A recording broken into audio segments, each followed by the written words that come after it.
super hard. This is what players have figured out relating to the last couple of bosses of this raid.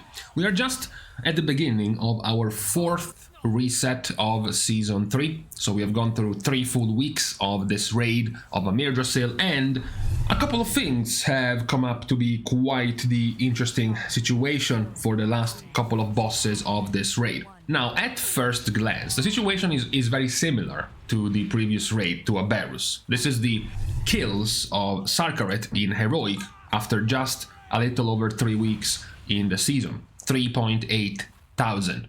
Then compare this to the kills of Fyrakk in Heroic after a little over 3 weeks, and it's 3.5 thousand. So, in terms of heroic progression from the last tier to this tier, we are somewhat even, right? So there isn't really much to see about the difficulty of the raid.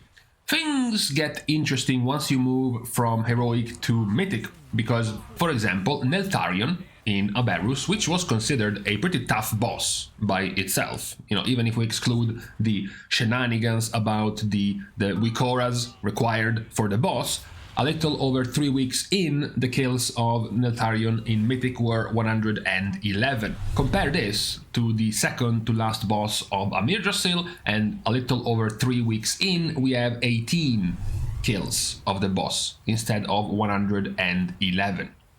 The last boss is a similar progression, because in Aberus, Mythic Sarkaret, a little into 3 weeks of the season, had 43 kills, while right now Mythic Fyrakk has 5 kills. So there is quite the clear difference in terms of progression in Mythic when it comes to the last couple of bosses. We can even go further back, all the way to Vault, to the first tier of the expansion, and you can see that a little over 3 weeks into the season, you had 55 kills for the second to last boss, for Diurna, and then 12 for Razaget. So we are still talking about, 3 times as many kills compared to this tier. And don't forget that Vault of the Incarnates run through the Christmas and Year's End holidays. So even despite the holidays running through the progression of Vault of the Incarnates, we still had way more guilds progressing on the last 2 bosses than we have now in Amirdrassil. Now, this has caused some players to be a little bit worried when it comes to the progression of these 2 bosses, because now the idea in mind for these 2 bosses is a 300 to 500 pulls required for each of these 2 bosses, in particular for Tindral. This is even after Tindral has received at least a couple rounds of nerfs already after the Race to World First ended, but even then, those nerfs were not nearly enough to ease the difficulty of the boss for the majority of the, lower down guilds, lower ranked guilds. The worry that quite a few players have expressed about these last 2 bosses is that they are taking the shape of guild killers, especially for Tindral. Mostly because Tindral's progression has around itself a lot of precise movement, precise coordinated sets of positions you have to take throughout the fight, especially in Phase 1 and Phase 2. The dances you have to play and follow for the boss seem quite challenging, and of course it's quite daunting for you, a middle-of-the-pack Mythic guild, which usually takes cutting edge 2 or 3 months into the season, maybe even 4 months or 5 months into the season, world rank 7, 8, 900, maybe 1000 plus, and you see that the best guilds are currently taking 300 to 400 wipes to even deal with this boss. You can see it more clearly in terms of difficulty of progression. When you look at the kill percentage of the bosses of Amirdrassil, you see that while we start on a pretty decent curve of progression from Nileroot to Volcaros to Igira and then down to Council and the 2 harder down bosses, Lardar and Nimue, after that it's a wasteland. After that, the last 3 bosses, in particular the last 2, become very, very problematic. You can compare this progression 3 weeks into the season with the progression of Aberus 3 weeks into the season. You can see that in this case, the curve of progression is a little bit smoother when you go to the harder bosses at the end. You can also go even further back to Vault of the Incarnates in the first 3 or so weeks of the progression, and once more, the curve of difficulty of each of the bosses is quite fair, even going down to the last couple of bosses. To put this in an even bigger perspective, you can go to what has been considered by many the hardest raid in all of modern WoW overall, which was Sepulchre. Sepulchre, which combined many 100+ pool bosses at once in a single raid. You had Lords of Dread, plus Rygelon, plus Anduin, plus Alondrus, plus the Jailer. 5 different bosses. And even in a raid like this one, the difficulty curve of the bosses going all the way down to the actual last bosses is smoother and more even than the curve we have right now in Amirdrassil when it comes to the last couple of bosses. That is what is the argument of the day, the difficulty level of the last couple of bosses. Now, there are some players which are quite happy with this situation because they like seeing super hard bosses at the end of a raid, even more so now that we are in the last raid of the expansion, right? So these are basically the last 2 bosses you are going to be fighting before the release of the next expansion, so you might as well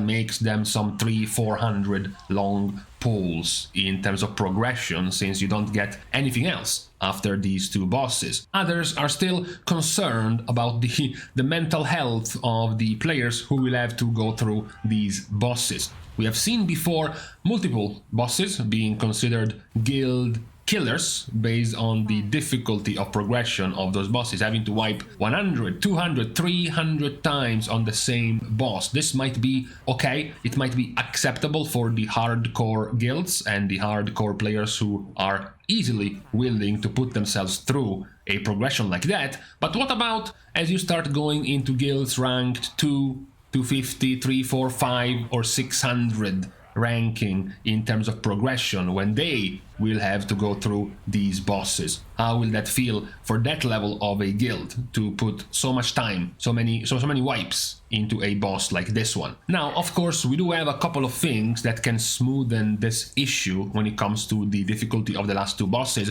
Point number 1 is, of course, Blizzard can nerf them. Blizzard can slowly, over time, weaken the bosses to make them more manageable. Just like we mentioned about the harder tier in recent memory, Sepulchre, that also happened to be the most nerfed tier in the history of the game. We have gotten some funny things like 14 different sets of nerfs on Anduin, a dozen or so nerfs on the Jailer, etc, etc. So definitely Blizzard can force the issue on making the bosses easier if they so wish when it comes to nerfing the bosses.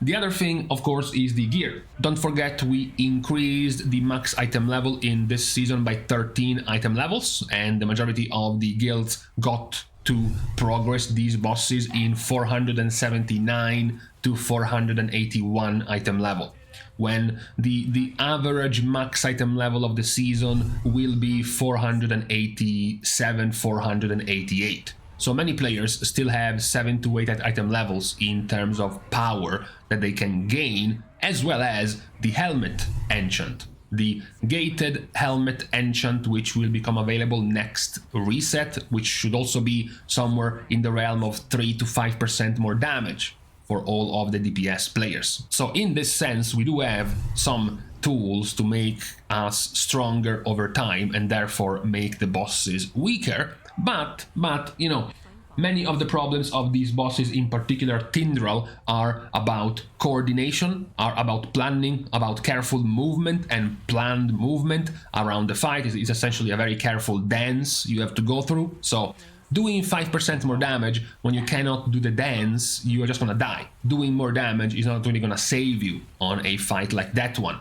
So we will have to see in the next few weeks, as we go through more and more guilds starting the progression on these bosses, what will Blizzard's plans be around just how difficult do they want to keep these last couple of bosses, and also just how much of a problem will the guilds find in the amount of progress required for these bosses. If it will prove too much for many guilds, too much of a hurdle to enter a boss with the knowledge you are about to require 350 wipes and about 1.5 months to get to deal with this boss, which is something we have not had in a while. Basically, we have not had this level of pulls required for a boss since the last expansion. There were no bosses in Aberus and no bosses in Vault of the Incarnates, which required this level of pulls. The majority of the bosses and the average pull count,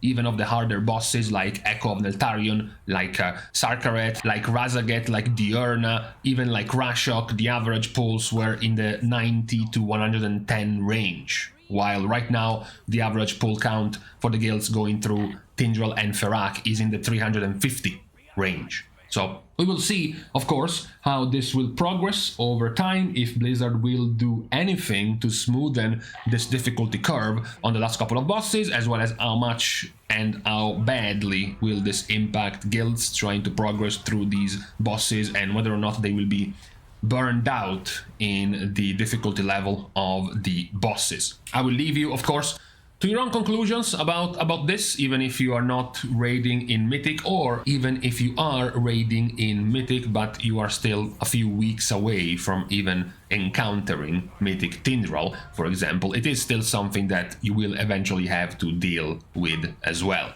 So with this question about the very hard last couple of bosses of this raid tier, we are now going to leave each other on this Thursday.